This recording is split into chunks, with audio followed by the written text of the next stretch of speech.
Bienvenidos a Mindhub Club, a nuestro primer evento, donde el conocimiento conecta con la pasión. Como no podría ser de otra manera, para este primer evento vamos a profundizar en un tema que está en boca de todo el mundo actualmente, que no podía ser de otra manera, que es la IA. Y bien es cierto que la inteligencia artificial ha pasado de ser un elemento que únicamente era presente en temas de ciencia ficción para pasar a ser casi algo cotidiano en nuestras vidas. Directamente en nuestro propio teléfono tenemos la inteligencia artificial hoy en día y tenemos incluso ahora mismo a Meta, que también nos está intentando colar la IA a través de sus gafas. Y es que bien es cierto que las estadísticas no mienten. Y es que según datos de Google Trends, las búsquedas globales del término de IA ha llegado a alcanzar a casi los 100 los 100 puntos de popularidad para este mes de agosto, según el número de búsquedas globales en la media entre todos los sitios donde Google se usa de buscador. Probablemente haya sido impulsado por GPT-5 de OpenAI, que ha coincidido también en ese mes. Pero esto básicamente lo que quiere decir es que la competencia es feroz, este sector está en constante evolución y no damos abasto a la cantidad de novedades que se publican meses tras meses. Es que cada pocas semanas ya casi incluso hay una empresa nueva que presenta un nuevo modelo, que es así, es decir, por un lado tenemos OpenAI con su ChatGPT, o Google con su Gemini, o Meta con su Llama, o es que X con su Grok, o Anthropic con su Cloud y muchos más, porque se pueden mostrar aquí.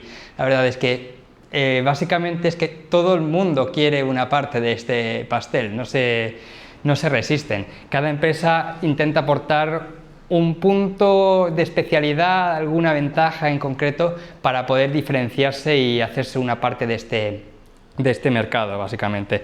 Pero antes de profundizar en temas de IA, vamos primero a comentar un poco qué es realmente Mindhub Club. Un espacio donde la diversidad de conocimiento conecta con la pasión. Nace como un concepto innovador con el objetivo de darte el impulso que necesitas para llegar al siguiente nivel como profesional. En este club nos basamos en 3 conceptos fundamentales. Para empezar, somos grupos pequeños de capacidad limitada que permiten maximizar la participación de los miembros, donde se multiplican las posibilidades de conectar con otros profesionales de tu sector que comparten tus mismos objetivos o intereses profesionales.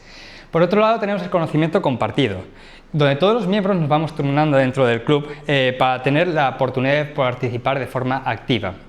Sin prejuicios, de hecho, aquí estamos para aprender, no para juzgar.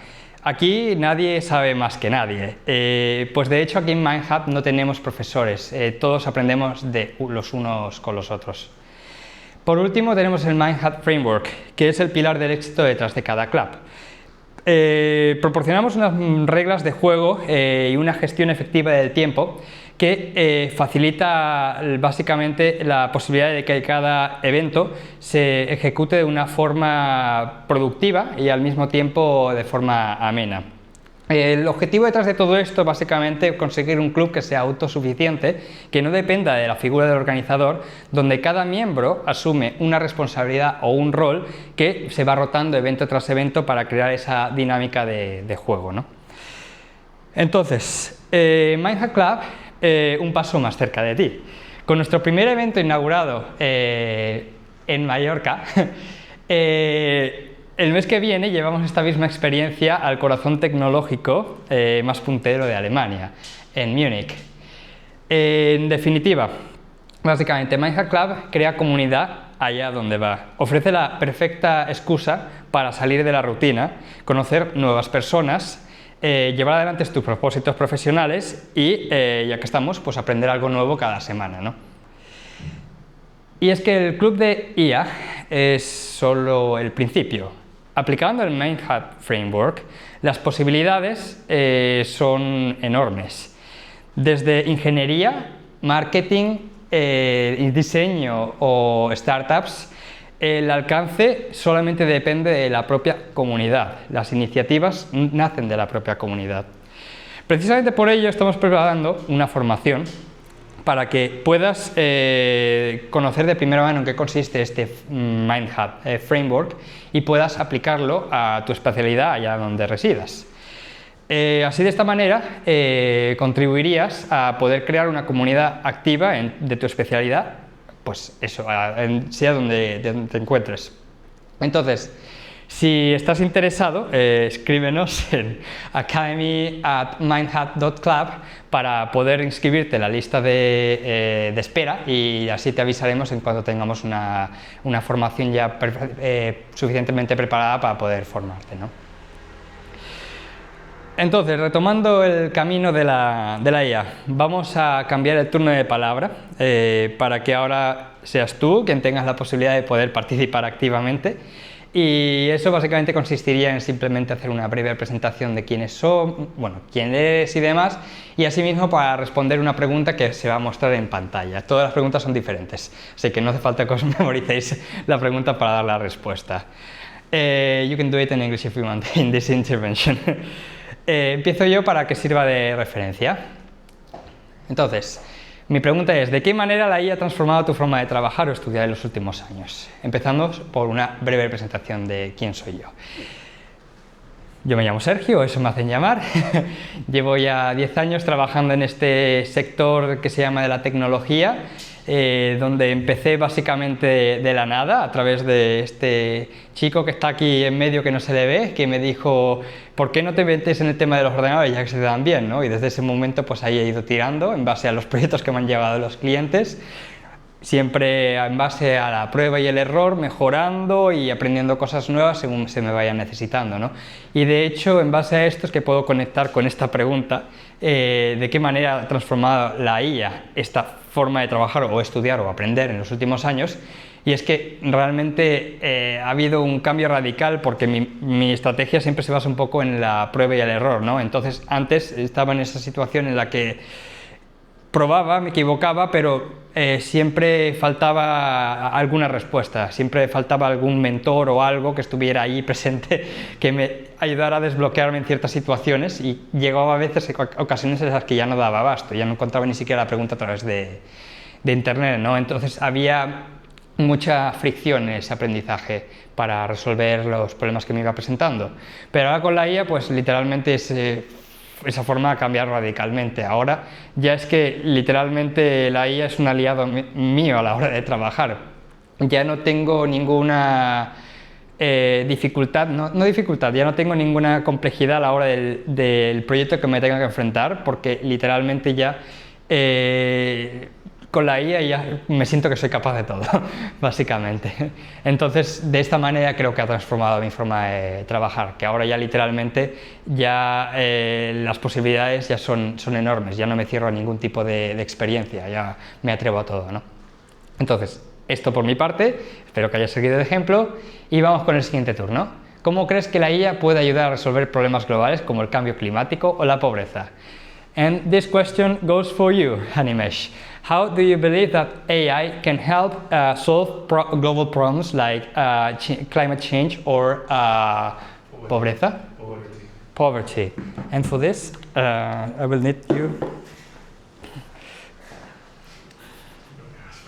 That's actually a really, really complicated question, I would say, because I think those are one of the top problems in the world right now.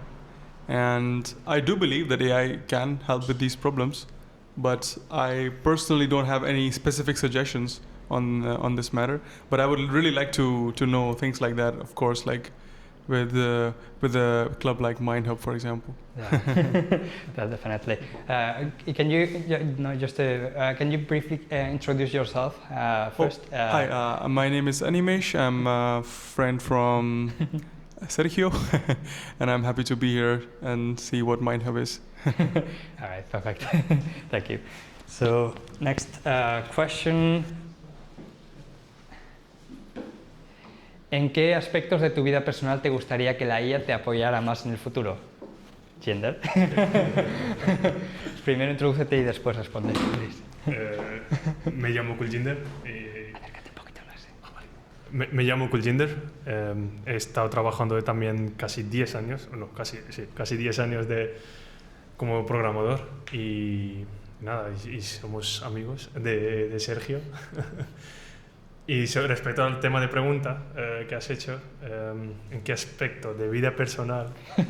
Pues la verdad es que a nivel personal, pues las cosas básicas, ¿no? A lo mejor las preguntas que necesitas ayuda con tema de administración, tema de los temas burocráticos y de papeleo, para entender qué son las...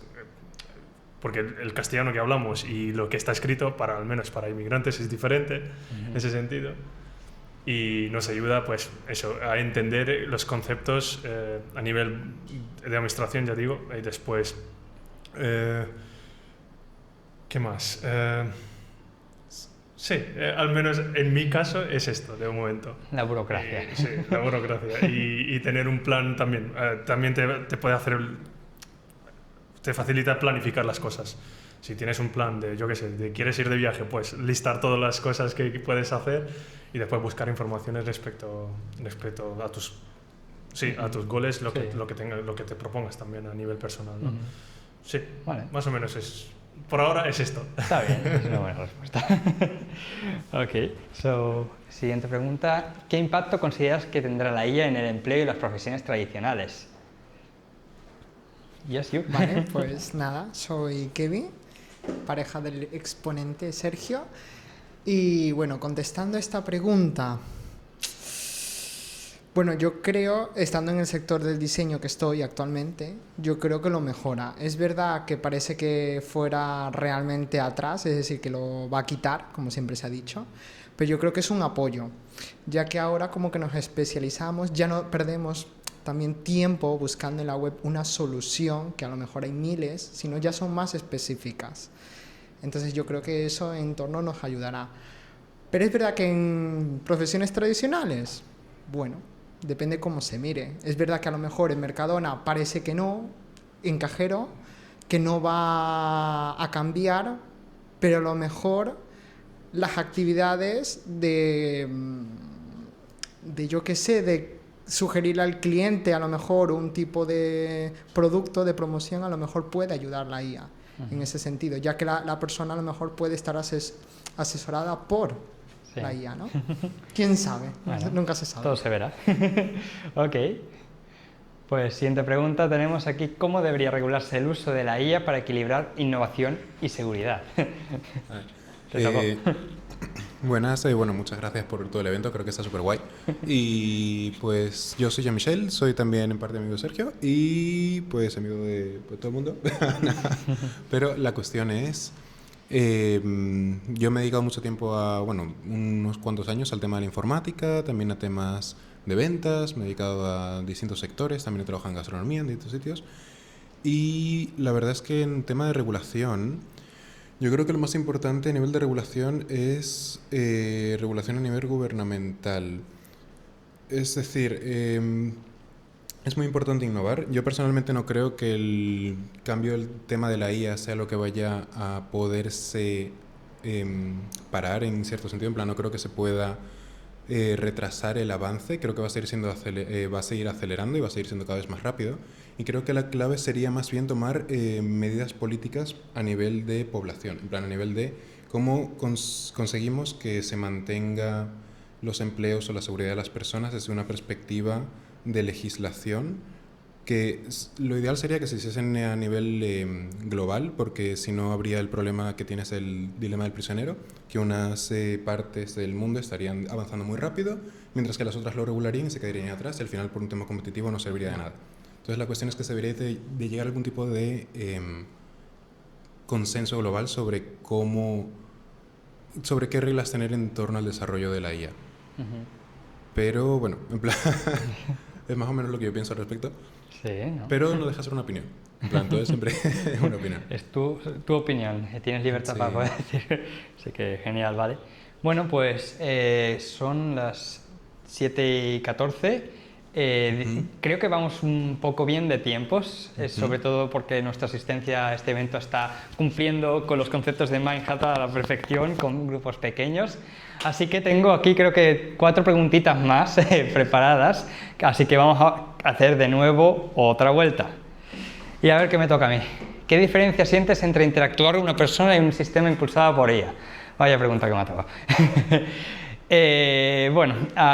Esta pregunta es un poco relativa, básicamente porque a ratos estoy hablando con la IA, por ejemplo con la funcionalidad de voz de ChatGPT, y digo, qué amable, me siento como que estoy teniendo una conversación bastante natural, ¿no? Pero sí que es cierto que hay momentos en los que después hago alguna pregunta o algo y de repente me doy cuenta, ¿cómo es posible que me haya respondido con una respuesta casi de abogado? La verdad, súper profesional. Yo le estoy haciendo esta pregunta y parezca tonta la IA, ¿no? Como hay un cambio muy brusco actualmente que evidentemente, pues claro, es que la IA es técnicamente limitada y no deja de ser un simple autocompletado, básicamente, ¿no? Entonces, sí, aunque dé la sensación aún que es natural, es un poco difícil saber si va a reemplazar realmente la naturalidad o espontaneidad humana. Pero eso será algo que dejaremos para poder verlo con el futuro, básicamente. Así que nada, siguiente pregunta. ¿Qué oportunidades de aprendizaje crees que abre la IA para las nuevas generaciones? Ahora vamos con Jean-Michel. Volvemos para atrás. Bueno, pues a ver, oportunidades de aprendizaje, pues yo creo que todas las posibles. En plan, yo personalmente creo que la IA va a ser el catalizador de que se democratice la inteligencia como una utility, como un servicio que la gente utiliza como el agua del grifo. En plan, yo creo que cuando tú seas capaz de tener una IA que esté contigo en todas las tareas que tú tengas en mente, sea capaz de percibir lo que tú ves, que sea capaz de escuchar lo que tú oyes, todo el rollo, eso te va a permitir tener acceso casi instantáneo, semántico y contextual de qué es lo que estás haciendo y todo el conocimiento del mundo aplicado a eso. Es decir, vas a tener un tutor a tu disposición que va a saber absolutamente todo y va a saber cómo comunicártelo a ti para que tú puedas entenderlo de la mejor manera posible. Entonces yo creo que, sinceramente, la IA va a ser, a nivel de aprendizaje, un acelerador súper potente. En plan, yo lo uso muchísimo. Yo sé que uso la IA y aprendo 5 o 10 veces más rápido. Porque es que no paso por todo el proceso de saber qué es lo que no sé que tengo que aprender sobre un tema para poder diseccionar la información, enfocarme en cosas concretas. Sí. Entonces lo veo bastante bien. A mí me parece que es un cambio increíble. Totalmente. De hecho, solamente un comentario y añadir adicional a esto es que el propio Sam Altman dice que ojalá él tuviera 20 años para poder vivir esta ola, porque realmente va a cambiar un montón la forma de aprender y las posibilidades de lo que se puede aprender, la verdad. Pero sí. Vale, pues siguiente. ¿Cómo imaginas que la IA influirá en la creatividad humana en los próximos años? Qué mejor pregunta que para el diseñador gráfico de la sala. Vale, buena pregunta, ¿eh?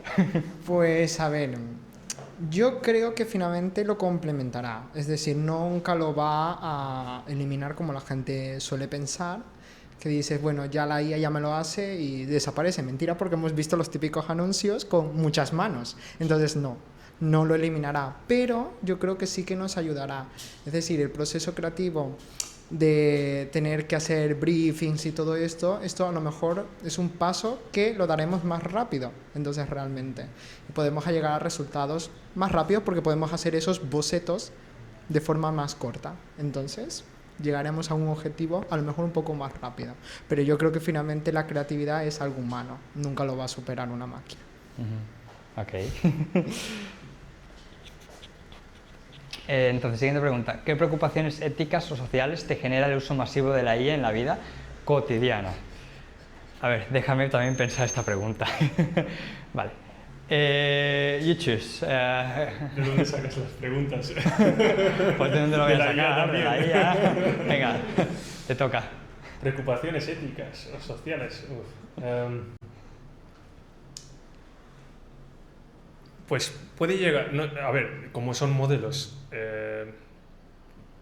sí, la IA se alimenta de los modelos, diferentes modelos, y esos modelos usan, al fin y al cabo, los datos. Si después hay gente que lo hace, que está alimentando los modelos con datos incorrectos, ¿no? También, y que puede generar respuestas, como hemos visto muchas veces los ejemplos de racismo, cuando te hacen una pregunta, pues te sueltas respuestas de racistas y eso han estado también mejorando, pero al fin y al cabo la gente puede usar con mala fe muchas veces. La tecnología es libre y al usarla con mala fe de buscar, yo qué sé, también puedes usar IA para buscar vulnerabilidades en diferentes sistemas. Entonces eso también, lo que antes tenías que trabajar duro para romper una aplicación, lo que sea, pues ahora lo tienes a mano, ¿no? De decirle, mira, esta es la web, quiero que me busque todo lo que le falta, dónde puedo atacar, y también te puede dar respuestas concretas de las cosas, y entonces es un mundo libre, como había anteriormente, había una pregunta de limitar el uso, mediante ya sean leyes o reglas en las que todo coincidan, como también Apple también dice cosas como ahí no ha salido Apple, como no tienen nada por ahora y está en la fase de críticas, ¿no? Hacia IA, de que los modelos son tontos, fin y al cabo, y no son muchas de las preguntas que hacen, las respuestas no son correctas según los informes que sacan también. Entonces la gente, y también Meta también hizo una cosa, ¿no? De que estaban alimentando los modelos con datos no me acuerdo de la fuente, pero eran datos ficticios o no eran reales. Hubo una noticia de estas, ¿no? Puede ser que me esté equivocando en ese sentido. Entonces, claro, pues si estás alimentando con cosas que no son correctas, Sí, totalmente. Te vas a encontrar problemas en ese sentido. Y solamente una última puntualización a añadir a tu comentario es que también están las implicaciones, por ejemplo, de lo que nosotros damos a la IA. Exacto, claro. Estamos alimentando también nosotros todo lo que escribimos. En la misma al fin y al cabo temática. ellos están recopilando toda la El mismo información. problema de Google con el buscador, el mismo problema de Facebook con los datos, es decir, el problema se repite ahora con la IA. Pero bueno. Como es libre, pues puedes hacerlo. Totalmente. Pues bueno, muchas gracias. Hoy apareció un Jean-Michel de repente. If you want, if you want, you can just because you are the only one which didn't have a question. You want to add some question or some intervention about AI that you wanted to add? No, I'll think about it. It's optional. One thing that I actually saw in the news in the morning that caught my eye is that there was a report about how much economic benefits, at least in 2025, AI is creating for big firms, for example, or even smaller firms. And so that I thought about it a little bit, why is it not happening? Because the news was precisely 95% of all the AI projects in different companies are not able to create any form of economic benefit yet. So I was thinking about when and how and what are the implications of this thing, and when and how we'll be in a place when we will be able to create a lot of benefit for everyone. Yeah. Totally, that's a great point, because all of the companies are in losses, I guess, just as I mentioned previously, it's they want just a slice of the cake, basically. So yeah, when this will shift, and what will be the implications for us in terms of cost, if we depend too much on the AI and they start to make us pay for it, let's see how that works. And we will become more dumb. Yeah, as well. Ok, ya estamos terminando la sesión de preguntas con una intervención adicional, porque nos faltó pregunta, así que obviamos esta pregunta que ya ha sido respondida y pasamos de lleno a Jean-Michel. Te paso aquí el testigo para que puedas ahora hacernos la presentación de la temática de hoy, ¿no? Así que cuando quieras puedes venir aquí.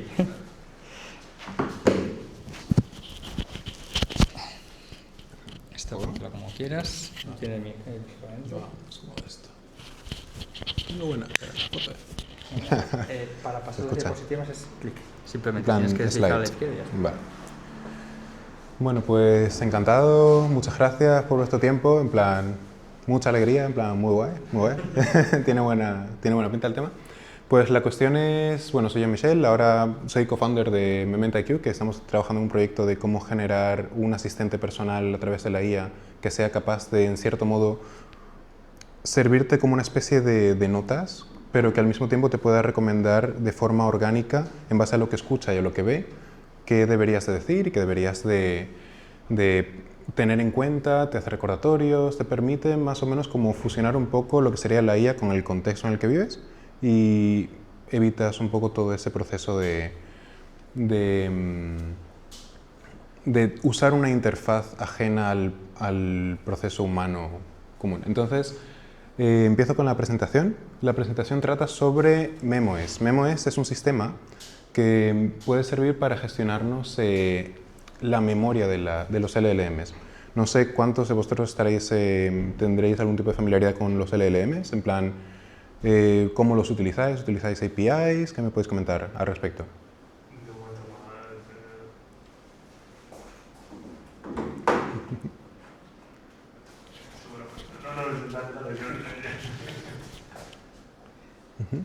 Bueno, aquí el cofundador de Mementa.iq también, familiaridad relativa, o sea, tú llevas más la parte teórica, pero creo que esta presentación nos va a venir muy bien para poder explorar la parte más a nivel de persistencia, bueno, eso de cómo los LLMs consiguen incorporar esa parte de memoria que quizás pueda faltar, pero bueno, eso ya lo dirás tú ahora, ¿no? Vale, bueno. Pues vamos a empezar con el tema de la presentación, os voy comentando cosas. Veamos. A ver, ¿cuál es el problema fundamental con la memoria de los LLMs? Los LLMs por lo general no tienen estado, no tienen un concepto de qué es lo que ha estado ocurriendo, qué es lo que ha ocurrido, simplemente reciben información, reciben un input, lo procesan de forma estadística y te devuelven el output de qué es lo más probable que se diga. Entonces la cuestión es, nosotros no tenemos la percepción cuando los utilizamos en distintas herramientas de que no tienen memoria porque ya las herramientas que nos dan esos LLMs procesan la memoria. Lo que suelen hacer es que tienen dos tipos de memoria. Tienes la memoria paramétrica, que es la memoria que hace uso del sistema de key values que tienen los vectores, digamos, semánticos, el tema de los LLMs, para saber qué es lo último que se ha dicho y poder decirle a la IA, te tienes que enfocar en este tipo de contexto de información para poder dar la respuesta. Entonces, las empresas por lo general se dedican a guardar lo que sería esa información en memoria. La cuestión es que por lo general la gente usa... cuando usas la API, la memoria se guarda a través del código. En plan, tú lo que haces es que muchas veces lo que pretendes hacer para guardar la memoria es mandar un texto de lo que se ha dicho hasta el momento y luego recibir otra vez el texto de vuelta con la respuesta. Entonces, el problema es que la gente tiende a pensar que pueden utilizar el texto para conseguir que esa IA tenga memoria, pero eso tiene una trampa. En plan, eso no siempre funciona del todo bien. Y la clave es, por un lado, el tema del coste. Es muchísimo más caro porque cada vez que mandas un prompt, la IA tiene que contar una serie de tokens. Esos tokens cuestan dinero y luego a más contexto le pasas, más cara se vuelve cada consulta y luego el precio va exponencialmente subiendo hasta que llega al tope, que sería la ventana de contexto. Que la ventana de contexto depende de la IA con la que trabajes. Si es Gemini a lo mejor es 1.000.000 de tokens, si es la IA de OpenAI a lo mejor son 200.000. Pero el problema es que la ventana de contexto es toda la información que la IA puede almacenar en una conversación. Es como si la IA tuviese alguna especie de Alzheimer y tú cuando hablas con ella sabes que sabe hasta este punto, pero si te pasas de largo, lo primero que has hecho no se acuerda.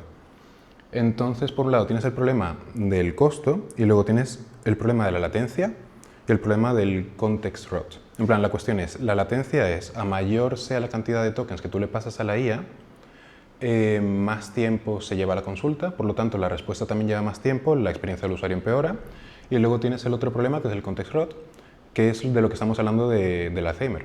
En plan, cuando tú te comes toda la ventana de contexto, si haces una nueva llamada, con cada nueva llamada que tú hagas y todo el contexto que le estás mandando, más información va a ir perdiendo y la calidad de la conversación se pierde.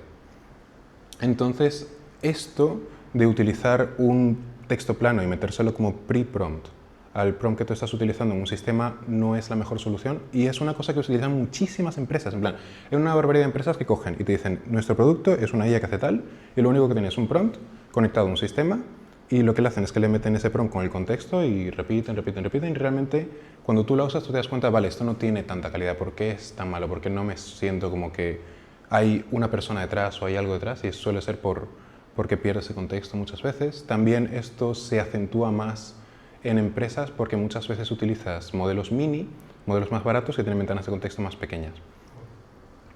Entonces, ¿alguna pregunta, alguna sugerencia? En plan, porque yo lo veo más como mesa redonda, en plan, todos compartimos, todos hablamos sobre el tema. No, claro, yo ahora estaba dudando. Hace falta el micro. No, ahora estaba, como cuando estabas comentando el tema de contexto, de que se pierde, ahora me doy cuenta porque estaba, por ejemplo, estaba intentando hacer imágenes en Canvas, por ejemplo, le decía pizza italiana y tal, y se perdía el contexto, a la siguiente imagen se perdía el contexto. Sí. Digo, ¿qué está pasando? Si le estoy diciendo pizza italiana o napolitana, lo que sea, para generar imágenes, y se perdía. A la siguiente conversación ya se perdía todo lo que le había dicho. Todo lo que habías dicho antes. Sí. Pues eso es flipante. En plan, no sé cuál es la ventana de contexto que puede llegar a tener un modelo de difusión, como por ejemplo el tema de pizzas. No sé si a lo mejor hay modelos, porque creo que ahora, no sé si era Sora, había modelos que utilizaban pues el tema secuencial que tienen los LLMs también para crear imágenes. Vale. Entonces, a lo mejor ahí también hay más tema de ventana de contexto. Pero sí que no es igual. En plan, entonces hay nuevos sistemas que la gente ha ido desarrollando en base a los LLMs base. En plan, al final, los modelos que usa todo el mundo son los mismos. Sí. Usa OpenAI, usa DeepSeek, usa Anthropic, pero la cuestión es lo que tú montas sobre los modelos.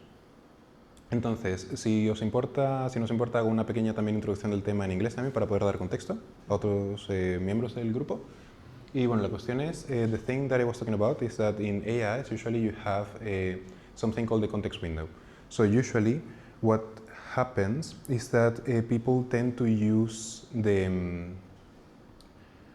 method of giving the text like a pre-prompt in order to get like a better solution or giving some context to the AI so the AI can answer you. That's actually what OpenAI uses. So the point is that when you do something like that, you are falling into a trap, and the trap is that the context, you have the context window that is taking more and more tokens. So the first problem with that thing is the cost. The more calls you make to the API, the more expensive it is for the product to run the AI, because each new call increases exponentially because you need to add all the former context. The second problem with that thing is that you consume the entire context window because you're taking all the tokens that you have, and then that comes to the next problem. So the next problem is the latency. You will need to wait a lot for the response of the LLM because you are giving a lot of text into that thing. And the second problem is the context rot. The thing is, imagine that AI had Alzheimer. Like some AIs have like a really low level Alzheimer, and others that are much cheaper, they have much higher level. And the thing is that when they are cheaper, let's say like they have 100K tokens per context window, in 50, 20, 30, depends on how long your prompt is, prompts that you use, you're gonna fulfill the entire context window, and each new call that you make will erase the context window that was there. So you are losing a lot of information, and the AI becomes less precise at giving you a concrete explanation about things. So that's kind of what I have been explaining till now. And this is the solution that many people have come to after some time. Esta es la solución con la que mucha gente se ha topado después de mucho tiempo. Y es el tema de los RAGs, del Retrieval Augmented Generation. Que esto en lo que consiste es como darle a tu IA la capacidad de buscar en un contexto de información determinado que tú determinas en una base de datos. Entonces tú creas una serie de... Es como si tú creases una librería virtual a la que la IA puede acceder de forma semántica para la información que necesita. Entonces, ¿cómo funciona esto? Hay 5 pasos. Primero es vectorización. ¿Entendéis qué son los vectores a nivel de temas de IA, inteligencia artificial? ¿No? Do you know about vectors in AI? Do you know anything about them, like how they work and so on? Yeah. A little bit. Okay. Then first I started in Spanish and then I changed to English. Okay, so the thing is, vectors, los vectores normalmente en el tema de la IA se refieren a matrices. Son matrices de multidimensionales, de n dimensiones. Entonces la cuestión es que tú tienes matrices de 50.000 por 50.000 posibilidades de combinatoria. Entonces la cuestión es, este 50.000 se ha sacado de que la IA, por un tema de aprendizaje, ha llegado a entender de forma estadística cuáles son las unidades semánticas que existen en nuestro idioma de forma independiente. Es decir, la IA, a través de sistemas estadísticos, ha encontrado que en el lenguaje humano, de todos los lenguajes humanos simultáneamente, incluidos lenguajes de programación y otro tipo de temas como signos y demás, se encuentran 50.000 unidades semánticas o palabras o fragmentos de palabras que significan un concepto. Y con este tipo de conceptos ha dicho, vale, vamos a hacer una matriz, supongamos que es de 3×3, pues esta matriz sería como a lo mejor masculino, femenino, animal, humano y natural, artificial. Y luego tiene todo el espectro de todas las posibilidades entre lo uno y lo otro. Y en función de eso, con esos distintos parámetros, va creando puntos en ese mapa vectorial de los distintos conceptos. Y aprende cuáles son los conceptos que semánticamente están cerca los unos de los otros, para luego simplemente hacer una resta de matrices y darte cuáles son los conceptos que semánticamente, por significado, están más cerca de unos y otros. Y así es como predice cuáles son los conceptos que vienen luego. Entonces la cuestión es, lo primero que tienes que hacer cuando tú le das una información a una IA para que la trabaje bien, es que tienes que vectorizarla, tienes que crear matrices. Entonces la cuestión es que cuando tú creas una matriz, tú permites que la IA sea capaz de encontrar la información que tú pides en base a lo que tú le dices, en base a la semántica.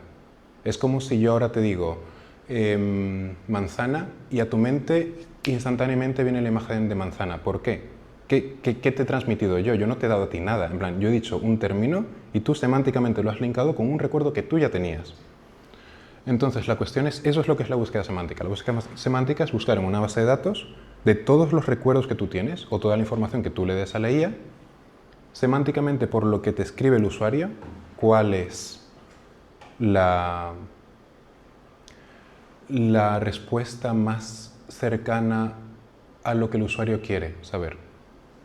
Entonces, ¿esto qué es lo que nos permite? Nos permite varias cosas. Por un lado, nos permite llegar a darle información privada al usuario, sobre el usuario a la IA.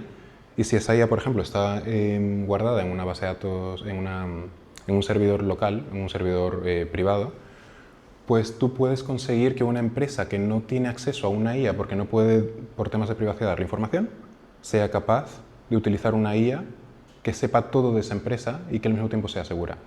Pero también te permite tener mejores respuestas sobre temas concretos, te permite hacer agentes o hacer distintas IAs que se enfoquen en un contexto concreto y tiene muchas ventajas. Entonces, básicamente el sistema RAC es vectorización, búsqueda semántica, recopilación de los fragmentos, que en este caso son chunks. Hay distintas formas de dividir los fragmentos, puedes dividirlos en fragmentos más pequeños o más grandes, pero la cuestión es que siempre lo que tú vas a hacer es que a ese fragmento le vas a dar un vector y ese vector te va a ayudar a encontrar ese fragmento y luego dárselo a la IA.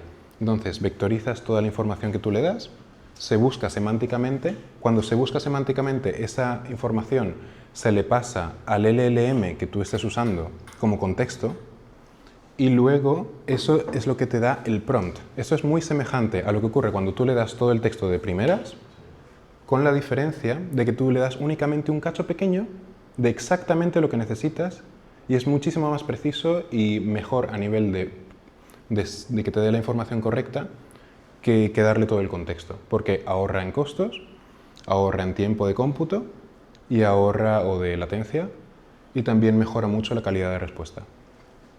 Y así es como se ha estado usando hasta el momento muchos sistemas de RAC en distintas empresas. Entonces, for example, in English, do you understand like what is a RAC system? Have you any idea of that thing? Do you want an explanation about it, or? Like, I'm not completely, it's not completely clear to me because I'm not that connected to it, but a little bit of idea. Okay, so the thing is that basically what it does is that it makes through vectors like a database that will link semantically the information of what you are prompting with the kind of information that you want to retrieve. So instead of giving you all the plain text at the beginning, it gives you like small chunks of information that are semantically relevant for your prompt in order to give you like a smaller context window use, like better latency, and it will reduce the cost. And it will also increase the quality of the response of the AI. So it's kind of a system that people have realized that they can put on top of an LLM, because at the end everybody uses the same LLMs, like DeepSeek, OpenAI. So the thing is, it doesn't really make sense from a company perspective to develop your own model, because it's so extremely expensive that you don't really can create models specifically for each and every task. And actually, I would say that the potential is mostly in using the general models, because they will, with the time and the huge amount of investment, progressively become better and better and better. And I would think that I would say that that will happen in an exponential rate. So for the moment, that is the RAG architecture. Por el momento eso es la arquitectura RAG. También tiene otras ventajas, como evitar que la IA se invente cosas, porque al tener mejor contexto de lo que estás haciendo no te va a decir cosas que no cuadran. El conocimiento se puede actualizar, tú siempre puedes cambiar la base de datos, puedes hacer un sistema de embedding, es decir, hacer un re-embedding de todos los datos y tener la base de datos actualizada con tu información. Se personaliza obviamente para cada usuario. Y tiene una cosa muy guapa que es la trazabilidad. Por lo general la gente dice como, bueno, ya está IA, se ha dicho eso, se lo ha inventado, ¿de dónde viene? ¿Cómo sabes que no es una cosa que se le ha sacado de dónde le ha salido? En plan, la clave aquí sería que todos los chunks tienen siempre un ID, tienen siempre un metadato que te permite trazar de dónde viene la información y hacer cross-check para que ya no tú... Porque muchas veces la gente hablaba sobre el tema legal de la IA. Decían, vale, la IA a nivel legal es que no la puedes meter en juzgados porque en los juzgados va a dar un veredicto sobre la gente y no vas a poder saber si tiene sentido o no. Pues esto ya no pasa, porque tú puedes trazar de dónde viene la información y tener gente que haga un check proof de que la IA está haciendo lo correcto. Entonces esto también permite implementarla en sectores que éticamente eran más, ¿cómo se dice?, sensibles, en cierto modo. ¿Y cuál es el único problema que tiene el tema del RAG? El principal problema que tiene el tema del RAG es la memoria. El RAG no es capaz de recordar lo que tú has hablado con él, no es capaz de llevar un tracking de qué es lo más relevante que has hablado en el último tiempo, no tiene una buena percepción temporal de las cosas. So what I'm explaining here is that the main problem of the RAG system is that you cannot... the RAG system will lack the memory, will lack the context of what did you say, in when did you say it, and it won't be able to continue the conversation with you. It will be like still someone with Alzheimer. It will be still someone really intelligent, much more efficient, much better, perfectly like expert for your field, but it will forget many things, and that could make a huge difference in different kind of scenarios. And there is when MemoS comes to play. Ahí es donde MemoS entra en juego. MemoS es un paso más allá del RAG. Es una segunda capa de abstracción en la cual ya no solamente no se trata únicamente de manejar la información que tú quieres que tenga a nivel de hechos, sino también manejar la información que tú quieres que tenga a nivel de tiempo y de estructura y de relevancia para el usuario. Entonces, esto lo que te permite es gestionar los recursos de otra forma. Tienes componentes más abstractos, lo que te permite modularizar todo lo que es el sistema. Tú puedes gestionar unas partes mejor que otras, puedes alocar más recursos en un tipo de memoria, puedes permitir que te dé respuestas más rápidas si la respuesta no requiere demasiado cómputo, como por ejemplo está haciendo ahora OpenAI con GPT-5, que ellos lo que tienen es un enrutador y tú cuando escribes o te mandan al modelo mini, o te mandan al modelo normal, o te mandan al modelo thinking. Entonces esto hace exactamente lo mismo, pero tiene 3 distintos niveles de acceso al conocimiento. Like in this case, like the MemoS is a system that helps you to go a step further. Like it gives you like 3 different levels for remembering things, and the same way that OpenAI works with the GPT-5 that has a router, that the router gives you like different things based on the kind of query that the user makes, and it gives you the mini model if you need something really fast, or it gives you the thinking model if you need something more consistent. This will do exactly the same because this also is based on 3 different bases of memory, or different pillars. Like hay los 3 principales pilares de la memoria en el sistema de MemoS. Son la memoria paramétrica, la memoria texto plano y la memoria de activación. Entonces, ¿Cuál de estas memorias creéis vosotros que es el rack?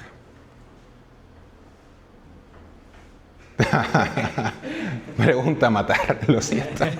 A ver, intervengo. Cristiano. ¿Cuál de estas? ¿Paramétrica, plaintext o activación? Bueno, para empezar, necesitaría un poco de contexto de lo que es cada una de ellas para Vale. empezar. Pero, leyendo. pero leyendo. Parece ser memoria de activación. Ajá. Ajá. ¿Tú qué piensas? ¿Podría ser? ¿Tú qué piensas? ¿Tú qué piensas? En mi caso es el plaintext, quizás, Ajá. por el tema de eso, es un archivo, ¿no? El rack es un, como has comentado previamente, es algo que se ha construido en base a unos datos y es estático, no se actualiza, entonces para mí es un archivo, ¿no? Pues exactamente es un archivo. Es un archivo. La cuestión es, el rack al final es retrieval of information, en plan, tú estás cogiendo información. Entonces el plaintext es ahí donde trabaja. En este caso, en lugar de mandarle el pre-prompt, le mandamos el texto pues, por partes. Pero también tenemos otros dos niveles. El plaintext, de hecho, este de aquí sería el más lento de todos. En plan, es la parte del modelo o del sistema que requiere más cómputo, que requiere conectarse a una base de datos, que requiere utilizar prompts más largos, pasar información, va a ser lo que más latencia tenga, esto va a ser lo más cercano al thinking model. Pero luego tenemos otras que son cada vez más rápidas. La siguiente más rápida es la memoria de activación. Esa es la memoria que se utiliza muchas veces en empresas tipo OpenAI, cuando tú hablas con el chat. Es curioso que cuando tú hablas, la siguiente pregunta que tú haces, tú le puedes decir ya simplemente en base a lo que tú has escrito, que te diga, en plan, le has preguntado sobre una receta y después de la receta le dices, bueno, ¿y qué ingrediente me falta? No le has dado más contexto. ¿Cómo sabe que tú tienes que recibir la información concreta de ese ingrediente que falta? Hace dos cosas. Por un lado, lo que ya sabíamos de meter el texto plano como contexto, y la segunda que hace es utilizar una cosa que es la atención de los modelos. Los modelos guardan un sistema de key values o un sistema de jerarquización de vectores relevantes para tu respuesta. Y esos son los key values que se utilizan en la memoria de activación. Es simplemente pues, un archivo muy pequeñito que tiene como el puntero, como que le dice, tú mira para allá. Y entonces llega la IA y dice, ah, vale, mi respuesta tiene que ser en este contexto. Pero su respuesta tiene n dimensiones. Entonces no es para allá, sino es una cosa que no podemos imaginar. Pero lo coge bastante bien. Y la cuestión es que eso lo que permite es que la respuesta sea mucho más rápida. En plan, es muy rápida. Porque no tiene que pasar por todo el proceso de alocar la atención en el contexto correcto, porque ya sabe a lo que te estás refiriendo.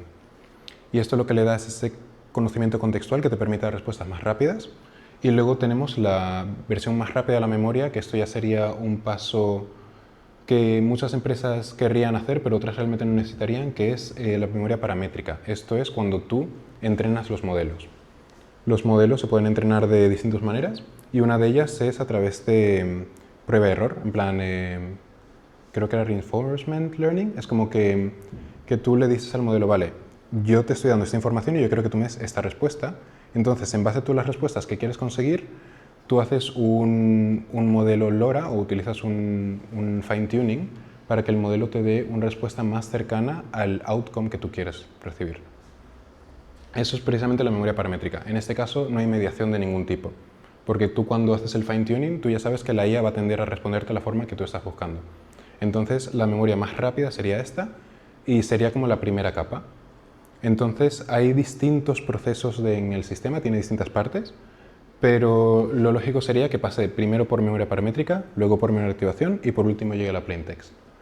Like what I was explaining here is that when you are using like the MemoS, you have like 3 different kind of memories.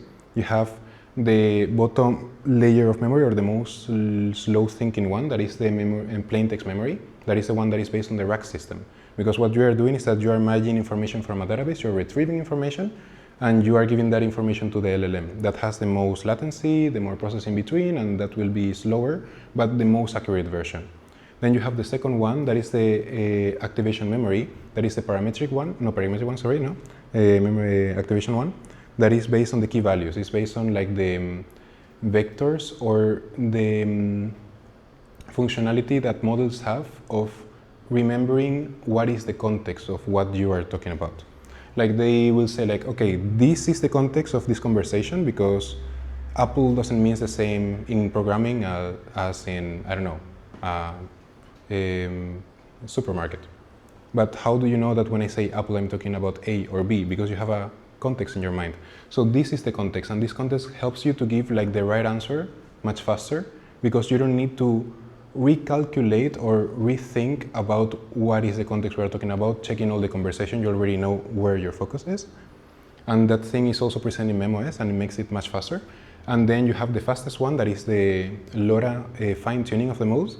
That is the parametric memory. That is the one that goes literally in like how the neurons connect with each other, like how your brain is codified in order to get the information that you want. So what you do here is that you train the model through different like trial and errors. You give it like a set of things that you want to receive, and it will train to know how to give you that result more often. So what you're doing is that you're telling it, I want you to work in this scenario, and this is the fastest one because this has no mediation. There is nothing in between. You just ask and you get the prompt. So what is this? Okay, this is what the system uses as a structure to organize all the information. So, en este caso, esto es simplemente la estructura que utiliza el sistema de MemoS para alocar los recursos de las distintas memorias, que luego esto va a ser administrado por distintos procesos, distintas herramientas, y que va a basarse en saber, en plan, esos serían los chunks que se utilizan en el rack system, pero en plan vitaminados, con esteroides. Son los racks que además tienen información sobre el contexto y tienen información sobre el fine tuning. Además de tener informaciones sobre seguridad, tienen información sobre qué memorias debes mantener y cuáles no. Es como a veces hay muchos temas de los que tú hablas que no son relevantes. Cuando tú dejas hablar de ellos, esto tiene una serie de contadores que hacen que hayan distintos datos que se borren. Entonces la cuestión es que con esto lo que tú consigues es crear un sistema o un estándar que te permitiría acceder a los chunks de una forma que no solamente haga referencia a la información, sino a la relevancia en un contexto personal del usuario, histórico, temporal. Entonces esto sería más o menos el formato de archivo que se guardaría en las bases de datos vectoriales, y a esto le correspondería un hash o un código o un vector que tendría una información semántica. Y ahora vemos la última parte, que es el ciclo de vida de MemoS. ¿Cuáles son los pasos por los que va? Now we're going to see the life cycle of the MemoS system, and we're going to see different steps of the process and how does it work. So the thing is, this is the entire life cycle. It looks super complex. It's not that complex, but it has many things in between, and I think when you see it part by part, it's much easier to understand. Y creo que es mucho más fácil de entender cuando se ve parte por parte. Parece muy grande, pero no es para tanto, la verdad. Entonces vamos por partes. La primera parte es el prompt, obviamente. Tú metes prompt, el prompt pasa al modelo y luego el prompt tiene que ser procesado por MemoS, que se lo va a dar a un controlador o a un código que puede ser en este caso de Python, que lo puedes hacer tú, que se va a dedicar a determinar a qué tipo de memoria se lo pasa. Entonces ahí estamos en el memscheduler, en el controlador, que lo que va a hacer es decir, vale, ¿esto qué tipo de información me está dando? Vale, me está dando información de carácter temporal, me está preguntando sobre ayer, pues a lo mejor se lo tengo que pasar al activation memory, porque esa tiene el contexto de lo que hablamos la última vez y la conversación que había ayer por las 5 de la tarde. O puede decir, mira, eso es una cosa muy simple de qué se compone una manzana, entonces no hace falta que yo busque nada porque eso es una cosa muy fácil de saber. Se va al intrinsic al parametric memory y te lo devuelve de forma automática. O en caso de que realmente sea una cosa compleja y dices, me está preguntando sobre temas legales y yo pues, no me quiero mojar, así que me voy al plain text, busco en los libros y digo, mira, aquí pone tal, tú ya verás lo que hace. Entonces, like the... Ajá. Una pregunta. Sí. No sé si se puede... Sí. Ajá. Vale, cuando hay un conflicto entre contextos, es decir, si, como habías comentado, el tema de Apple, ¿no? Apple está la compañía y está la manzana. Sí. Entonces, si no tiene claro la IA, ¿en qué contexto?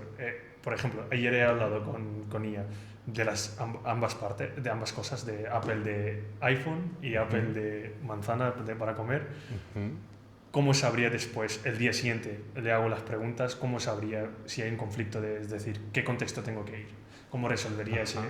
Si yo digo, quiero más información sobre Apple, claro, ¿qué seleccionaría? ¿La manzana que me he comido o o el Apple de la compañía. Sí, en este caso sobre el contexto seguramente podría sacar mucha información por la forma en la que lo has escrito, Vale. porque también aprendería sobre cómo escribes tú, porque también tiene la parte de lo que tú has escrito antes, Vale. y a lo mejor tú dices, ¿qué me dices sobre Apple?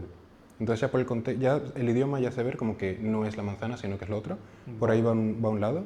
También otro punto sería que miraría seguramente por tiempo de lo que tú has estado hablando, entonces lo más nuevo sería lo más relevante en ese contexto. Y seguramente tiende a responderte hacia lo más nuevo, pero creo que lo podría sacar bien por contexto. Por contexto. En plan, creo que sí que en base a lo que tú has escrito y en base a la fecha, podrías sacar relativamente bien. Siempre hay una probabilidad de que falle, pero es también posible que a lo mejor te pregunte, ¿te refieres a esto o a esto? Porque hemos hablado de las dos cosas. Sí, claro, es para saber cómo distingue, es decir, si hay un conflicto, ¿qué algoritmo utiliza para decirle, vale, no es esto, sino es esto? En este caso sería, yo creo, otra IA. Sería utilizar otra IA que se dedique a ver, en plan, eso sería el controlador que utilizaría otra IA para segmentar el contenido. Vale, En base a los metadatos que tienes de los chunks de los memcubes. vale. Gracias. Nada. Entonces, ajá. So the mem scheduler. The mem scheduler is a controller. Is a tool that is going to be responsible of detecting which kind of information you require. It's like the router from OpenAI. It's going to be another eye that is going to detect what you want. And for example, if you have something really easy, like what is the composition of this molecule, or it's not easy, but it's kind of intuitive for the AI, so it will go directly to the parametric memory, that is the fastest one. But if you, for example, ask something about legal issues, for safety reasons, it will try to go to the source, like to the text that holds that information and say, like, here it puts that this is da da da da da da da, so now you see what you do with the information. And it's gonna give like a better response. So the mem scheduler is just basically a router that is powered by AI to help you give you the best answer to everything. Then we have the next step. In this case, this activates mostly with the... En este caso, esto se activa en primera instancia o en última instancia cuando se utiliza la plain text memory, cuando se utiliza sobre todo en la parte de el... Bueno, también con la Activation Memory, cuando se utiliza, y también para guardar información, ¿vale? No, en plan, esto se utiliza para distintos procesos. En plan, por un lado tienes el tema de que cuando tú buscas información tienes que cargar información, pero esa información que buscas también la tienes que guardar. En plan, tienes que guardar lo que has estado hablando, entonces ese memcube se guarda a nivel de interacción con el usuario, de hemos hablado de este tema. Y para eso tienes por lo general una base de datos vectorial, y tienes distintos, o mem governance, que son distintos controladores que se dedican de gestionar la calidad de la información y la redundancia, etc. De gestionarlo, entonces tú siempre vas a ver de dónde sacas la memoria, si la usas, lo activas, y luego también cómo la guardas, y luego se lo pasas otra vez a lo que sería el prompt, le pasas los memcubes, le pasas la respuesta, y luego el usuario recibe ese prompt mejorado o enriquecido con la información tanto de la memoria como del rack o la información concreta que tú le estás dando para especializarlo. Y luego tienes distintos tipos de APIs, puedes crear todo tipo de controladores y distintos tipos de herramientas que te ayuden a purificar la memoria, hacerla más eficiente y distintos temas que también se pueden integrar ahí, pero no son indispensables para que funcione el sistema, pero sí te permiten un sistema más robusto, aunque más lento también. Entonces, Cuanto más cosas te conectas, ya, más complicado. más latencia, sí. Entonces de ahí la idea de siempre se puede hacer una versión light, una vez ya sabes cómo funcionan todas las partes, pues lo puedes montar tú y lo haces mucho más rápido. Así que más o menos eso es el sistema MemoS y creo que es súper interesante, creo que está muy guay y no sé, en plan, ¿qué pensáis? ¿Ahora qué tiempo queda para hablar sobre el tema? Ajá. Me pasa. No, o sea, no sé si hay prisa o no, pero los recursos para poder llegar a aprender todo esto, más o menos tener algo de idea, si tenéis, si podéis compartir. Recursos, puede ser. Sí. En plan, no es de un curso, sobre todo son papers, tienes la documentación también online y también es utilizando IA para ayudar a digerir la información. Porque Vamos a utilizar IA para aprender IA, ¿no? Sí, tal cual. No, es muy interesante, la verdad que ahora que sabes qué piezas hay, las puedes conectar cuando estás haciendo preguntas. Y no solo eso, ya cuando lo usas ves qué es lo que está pasando Exacto, por atrás y dices, sí. ah, es esto, vale, tal. Ahora sí que podré ponerle nombres también, antes no eran nombres, Sí. dices, vale, son algoritmos matemáticos y ya está. Sí. Pues sí, pues muchas gracias por vuestro tiempo y Muchas gracias a ti. tengo que hacerlo más rápido, lo siento. Vale, ya está muy bien. Bravo, bravo, bravo. Está muy bien, está muy bien. Bueno, pues nada, puedes darle a la siguiente.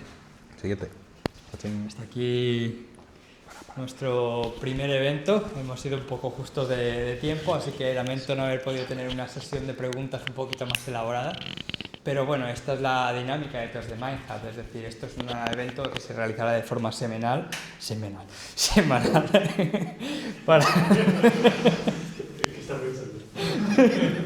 para dar esta oportunidad de poder crear una comunidad detrás de lo que sea de la especialidad que sea, básicamente. En este caso estamos hablando de IA, pues de ingeniería de software, de diseño, da igual. Lo importante es crear una comunidad en base a todas las especialidades que correspondan, ¿no? Entonces, llegados a este punto, básicamente lo último que pediría, pues que evidentemente estamos en una fase de poder mejorar como plataforma, como comunidad. Entonces, lo último que faltaría es poder tener vuestra opinión sobre qué os ha parecido este evento, qué mejoraríais, qué cambiaríais y que lo que sea, básicamente. Entonces, aquí he creado un pequeño formulario donde os pediría, por favor, que pudierais rellenarlo. Evidentemente no pido que lo hagáis ahora porque llevamos justo de tiempo, pero pasaré el enlace para que podáis rellenarlo. No dura ni 5 minutitos, es un formulario bastante cortito.